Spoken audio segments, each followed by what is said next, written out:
San Calogero ancora una volta fa il miracolo. Ha raccolto attorno a sé nella prima domenica della festa migliaia e migliaia di fedeli, devoti e cittadini.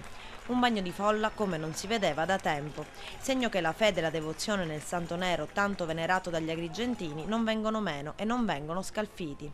Un fatto che fa felice Monsignor Matraxia, prorettore del santuario di San Calogero. Tanta fede del popolo agrigentino, un- una preghiera sentita di persone tanto sofferenti. Certo, le altre manifestazioni che si potrebbero pure evitare. Un'altra nota positiva che ho notato, non c'è più quel pane che si buttava addosso al santo e ai fedeli.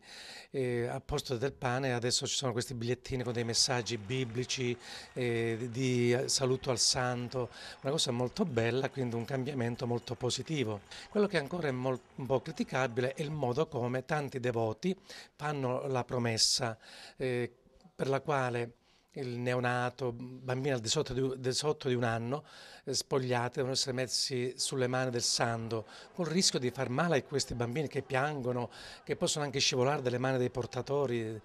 Come anche ho visto una scena che mi ha messo paura, una vecchietta, una signora anziana ammalata su una carrozzina, la sollevano con tutta la carrozzina all'altezza del santo, quindi quasi 3 metri di altezza, e avevo paura che questa carrozzina potesse precipitare a terra. Però non è colpa dei portatori, perché alla fine se non ci fossero i devoti che chiedono queste prestazioni devozionali, non ci sarebbero anche i portatori a fare la stessa cosa. E quest'anno, rispetto al passato, meno lancio di pane e più di bigliettini contenenti invocazioni al santo. Che la crisi abbia colpito anche la richiesta del caratteristico pane benedetto di San Calogero?